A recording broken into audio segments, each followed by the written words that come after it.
many of you hear the name IBB and you think it's a new tech startup or a luxury fashion brand?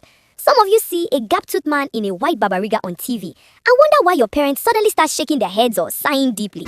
Today, we are going down memory lane, not the boring history class type, but the exclusive gist type. They call him the evil genius, the Maradona of Minna, and the man who turned Nigerian politics into a game of now you see me, now you don't. We are talking about General Ibrahim Badamasi Babangida, IBB.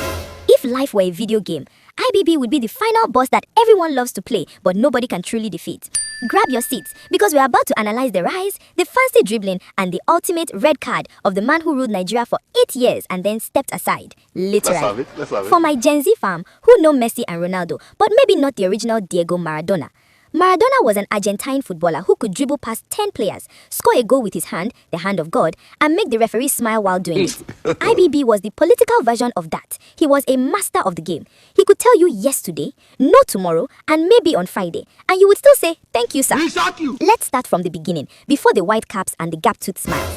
IBB wasn't just a soldier, he was a master schemer. He rose through the ranks of the Nigerian army like a man on a mission. He fought in the Civil War, got shot in the chest, and allegedly still carries the shrapnel. Talk about a human magnet. And he was involved in almost every coup since the 60s. But his real shining moment came in August 1985. Nigeria was under the iron fist of General Muhammadu Buhari and Tunde Ijabon. The country was so quiet you could hear a pin drop in Kano from Lagos. People were being jailed for indiscipline and the press was wearing a padlock. Then came August 27. While Ijabon was away in Saudi Arabia, IBB pulled off a palace coup that was so smooth it didn't even wake the neighbors. He walked into power promising human rights and economic reform. He opened the prison gates, smiled at the cameras, and Nigerians shouted, "Finally, a soldier who smiles." Little did we know, that smile was a tactical distraction. IBB didn't just rule, he dribbled. He earned the nickname Maradona because like the legendary footballer, you never knew which direction he was going until he had already scored or tripped you. He introduced the Structural Adjustment Program, SAP, in 1986. He told us it was the bitter pill we needed to swallow to cure our economic headache. He devalued the Naira from 2 Naira to $1, all the way to 22 Naira by the time he left. That was the beginning of the SAPCA we are all currently battling. He privatized everything, liberalized the market, and while the IMF was clapping for him, Nigerians were tightening their belts until their waists disappeared. This was IBB's masterpiece. He promised a return to civilian rule in 1990, then he shifted it to 1992, then 1993. He banned old politicians, then unbanned them, then banned them again. He created 2 parties, SDP and NRC, and literally wrote their manifestos himself. He was like a referee who also owned both teams and decides the final score before the match even starts. During his reign, things got dark. The assassination of journalist Dele Giwa via a letter bomb in 1986 remains one of Nigeria's greatest unsolved mysteries.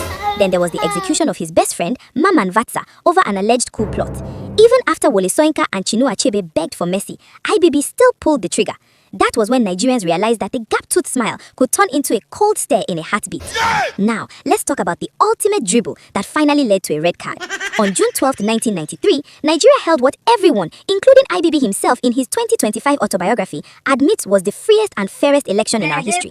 MKO Abiola was winning across all regions. Muslims, Christians, North and South, everyone was singing the same song. But then, the Maradona move of all moves happened. On June 23, 1993, IBB annulled the election. He claimed he did it to save the judiciary and because of pressure from the military. Wait, excuse me, you annulled an entire nation's hope because your boys were grumbling in the barracks? The country exploded, riots in Lagos, protests in the West, and international sanctions flying in like rain. IBB tried to form an interim national government, but the ground was already slippery for his boots. On August 26, 1993, 24 hours before the 8th anniversary of his coup, IBB made his famous speech. He didn't resign, he didn't hand over. He said he was stepping aside. Stepping aside is the most legendary Nigerian political term. It's like a dancer saying, I am not leaving the party, I'm just going to stand near the speakers for 30 years. He left Ernest Shonikan in a one-chance boss, which Sani Abacha quickly hijacked 3 months later. Let's be real. IBB is the architect of modern Nigeria, but unfortunately, he built the house with unstable materials. He gave us Abuja, he moved the capital there in 1991, he gave us the Third Mainland Bridge, and he gave us private universities and banks. But he also gave us institutionalized corruption. He made settlement a common language in Nigerian politics. He showed that you can bribe your way through anything and that promises are meant to be broken. The most humorous part, in his 2025 memoir, A Journey in Service, he finally admitted that MKO Abiola won the June 12th election. Sir, 32 years later. That's like a man admitting he ate your chicken after the chicken has already turned into manure and helped grow a whole farm. Nigerians are looking at the book like, thanks for the information, sir, but the sapka you started in 1986 is still beating us like drums. IBB rose as a hero who promised liberty, but he fell as a villain who caged a nation's democracy. He tried to be the kingmaker for years from his hilltop mansion in Minna, but the ghost of June 12th has a way of showing up at every party he tries to host. Alright, my people, the Maradona has retired to his hilltop, and the step aside has become a step into history. Now, I want to hear your own ref side analysis. Do you think IBB is the most brilliant leader Nigeria ever had, or just the most deceitful?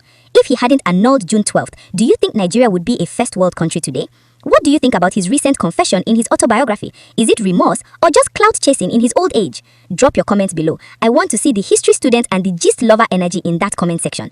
If you think stepping aside should be an Olympic sport, hit that like button. And please, if you want more of these legendary deep explorations, subscribe to this channel and turn on the notification bell. We don't step aside here, we move forward with the gist. Catch you in the next one. One love.